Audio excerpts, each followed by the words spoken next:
welcome you to about a 5-minute brief 4-part teaching that I want to share with you.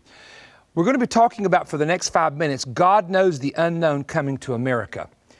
After 40 years of ministry, I've discovered that number one, God is generational. He's always talking about the future, your seed, your children. You will be a nation. He said that to Abraham before there was a nation. Number two, God plans generational. In the book of Hebrews chapter 7 and 9, it said that Abraham paid tithe for Levi when Levi was still in his father's loins. Abraham had to have Isaac, Isaac had to have Jacob, Jacob had to have Levi. We're talking about generations later. Abraham is doing something that affects 3 generations later. So God plans generational. Number 3, God sees the events that are coming in the future that we do not see. The question I want to ask you is this. From 2016 to, let's say, 2020, what is going to happen connected to the United States that God Himself knows, that absolutely none of us know about? Will there be tsunamis? Will there be an earthquake taking out tens of millions of people? Will there be a civil unrest and civil war once again? Will there be a war from a foreign invader? Will there be terrorist attacks that will literally take down entire cities? Any of these events actually are possible. But what is coming? We do know we have massive border crossings. We do know, although the news media won't report it, that we have ISIS in all 50 states. We're in trouble.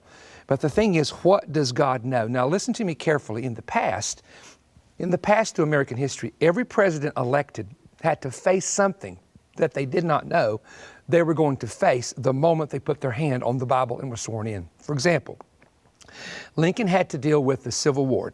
Teddy Roosevelt in 1906 had to deal with the San Francisco earthquake. 28,000 buildings decimated in the earthquake. Woodrow Wilson, 1915, he had to deal with World War I and the Spanish flu that killed 500,000 people globally. Franklin Roosevelt, 1941, had to deal with the attack on Pearl Harbor, D-Day, the Battle of the Bulge, things he didn't expect or he did not see coming. Truman in 1940 had to deal with Israel becoming a nation. Kennedy, the Cuban Missile Crisis. Nixon, Watergate. Carter, the Iran hostage situation. Reagan, he was president when communism fell. Bush 1 had to deal with the Gulf War. Clinton had to deal with the Trade Center bombings, the bombing of 2 embassies, the Oklahoma bombing, and of course Monica Lewinsky. George W. Bush had to deal with something he didn't expect, which was 9/11. See, what did God know about 9/11? 5 years before 9/11, I had a vision, and I'm not going to go into detail because I've talked about this, but I saw the Trade Center shrouded in black with 5 grayish, what looked like tornadoes coming out of it and coming toward this wall. I didn't know what that meant, until September 11th, 2001. And we did not know, none of us knew except God Himself, that the attack was coming on the World Trade Center. But obviously, that vision happened. That drawing, by the way, was made in 1999. And so God knew 5 years before the attack, it's coming. He knew what the terrorists were going to plan. But nobody knew that the president, who was going to be President Bush, would have to deal with. Now, the reason I'm saying that to you is, do you remember the Bush election? Do you remember that one state was going to determine who the president was going to be? Do you remember that 300 votes determined that President Bush had actually won the state of Florida? What if 300 people in Florida who voted for Bush would have said, my vote doesn't count? The election would have gone the other way. Well, how would it have changed things? Here's how it would have changed things. It would have changed things because Jewish people in Israel said this to me. If President Gore would have won, if he would have been president, I should say Vice President Gore, Joe Lieberman, who was Jewish, a devout Jewish man, whom I personally like, but he would have been the vice president. Now, once 9/11 would have happened and the American president would have wanted to go to war in Iran, Afghanistan, the Muslims in those countries would have said absolutely not, because this is a Jewish conspiracy headed up by Joe Lieberman and the Jews to take over the oil and take over our nation.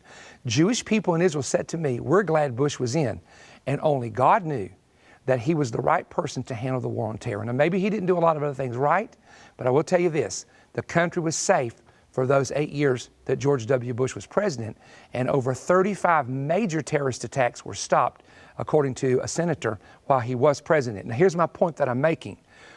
Even though people felt that Bush stole the election, even though a lot of people hated Bush the entire time he was in, the fact is only God knew what was coming. And God was actually watching out for the United States by putting a person in who would handle correctly the situations to keep the country safe. Now, I know there's going to be people that disagree with me on that, but I remember when everybody said Bush stole the election, this is the verse I gave the people. Daniel said, "Blessed be the name of God forever, and for wisdom and might are his, and he changes the times and seasons. He removes kings, he sets up kings.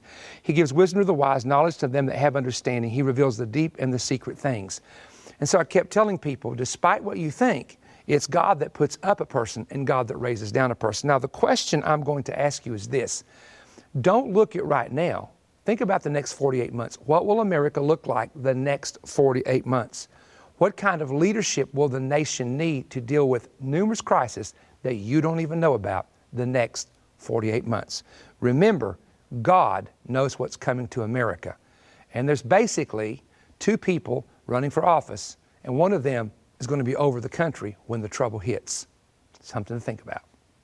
Watch part 2 as I'll be sharing with you how God exposes the corruption in a nation.